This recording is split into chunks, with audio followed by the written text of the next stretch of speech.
स्वागत है हमारे लखनऊ मंच न्यूज 24/7 हिंदी समाचार पत्र एवं न्यूज चैनल में। सही खबर, सच्ची खबर। कृपया सब्सक्राइब, लाइक, शेयर, कमेंट जरूर करें। देश के स्वतंत्रता संग्राम में जिन महान विभूतियों ने अनेक यातनाएं सही और लेकिन देश के लिए अपना पूरा जीवन निछावर करने का जिनमें जज्बा था, ऐसे ही लोगों में वीर सावरकर का नाम भी सम्मान के साथ लिया जाता है। वीर सावरकर की आलोचना करना बहुत आसान कार्य है, लेकिन जिस तरह की उन्होंने यातनाएं देश के लिए झेली, जिस तरह का उनका जीवन था, जिस तरह का देश के प्रति समर्पण था, उसकी कल्पना मात्र करना भी वर्तमान पीढ़ी के लिए और जो उनके आलोचक हैं उनके लिए संभव नहीं है। हमेशा उन्होंने राष्ट्र को सर्वोच्च माना, देश को स्वतंत्र कराने के लिए जितना उनसे संभव था वो उन्होंने किया, और जो उन्होंने यातनाएं झेली हैं वो निश्चित ही उसकी कल्पना करना भी आज के पीढ़ी के लिए मुश्किल है।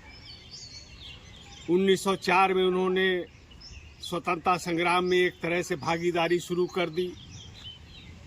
ब्रिटेन में एक संस्था की स्थापना की, और इतना ही नहीं, उन्होंने बैरिस्टर की उपाधि लेने से इसलिए इनकार कर दिया था क्योंकि उसके पहले ब्रिटिश साम्राज्य के प्रति निष्ठा की शपथ लेनी थी। वीर सावरकर ने इनकार कर दिया और उन्होंने बैरिस्टर बनना स्वीकार नहीं किया। राष्ट्र के प्रति उनके प्रेम को दर्शाता है। 1910 में वो समुद्र तैर के फ्रांस पहुंचे थे, केवल इसलिए कि देश की आज़ादी को उन्हें अंतर्राष्ट्रीय स्तर पर, भारत के स्तर पर गतिशील रखना था। फ्रांस में वो गिरफ्तार हुए और उन पे अंतर्राष्ट्रीय अदालत में अभियोग चला।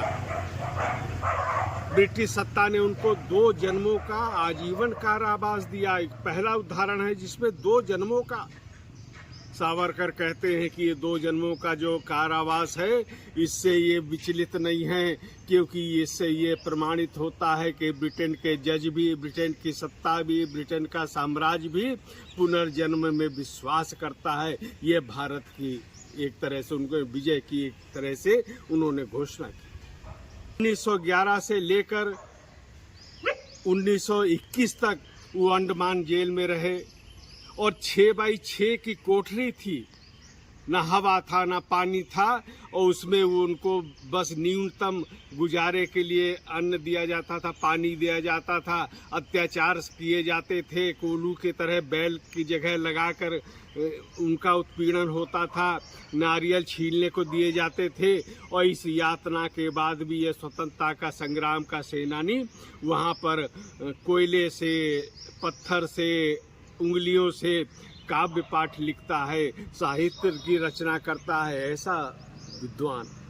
अब एक आरोप लगता है कि उन्होंने क्षमा मांगी थी। ये केवल अधूरी जानकारी जो जिनके पास है वही केवल इस तथ्य को उठाकर और उनको वीर सावरकर जी को की निंदा करते हैं। यह बात जो उन्होंने क्षमा याचना की बात की जाती है, वो उसका सुझाव महात्मा गांधी ने दिया था। महात्मा गांधी यंग इंडिया में लेख में वीर सावरकर की प्रशंसा करते हैं।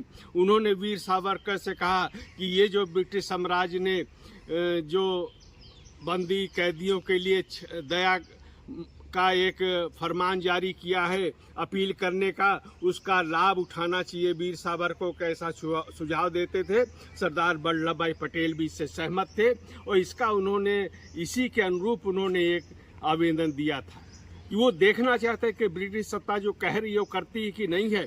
दूसरा भाव ये था कि वो महान क्रांतिकारी थे, काल कोठरी में रहकर जीवन व्यतीत करना उनके लिए कठिन था। वो चाहते थे कि बाहर रह के देश के लिए बलिदान होना उनको मंजूर था। यह रास्ता उन्होंने चुना था। तो इस तरह की यातनाओं को झेलते झेलते वो आगे बढ़े। एक बड़ा काम जो इतिहास में उनका दर्ज हुआ, उन्होंने 1857 के जो क्रांति थी उसको अंग्रेजों ने कहा था कि ये कुछ राजाओं का विद्रोह है, ये गदर है। वीर सावरकर पहले व्यक्ति थे जिन्होंने कहा कि ये भारत का प्रथम स्वतंत्रता संग्राम था। और जब प्रथम स्वतंत्रता संग्राम कहा तो इस बात ने पूरे देश को एक तरह से संदेश देने का काम किया कि यह स्वतंत्रता संग्राम है जो शुरू हो चुका है और ये आगे भी निरंतर चलता रहेगा। हिंदुत्व की एक उदार अवधारणा वीर सावरकर ने दी है। तो इस प्रकार अगर वीर सावरकर को समझना है तो कल्पना करनी पड़ेगी 6x6 की कोठरी में अकेले रहने की, और कोलू की तरह बैल की जगह खुद लगने की। जब केवल कल्पना मात्र कर लेंगे तो उस दिन आपको वीर सावरकर महान दिखाई देने लगेंगे, महान देशभक्त के रूप में प्रतिष्ठित होंगे।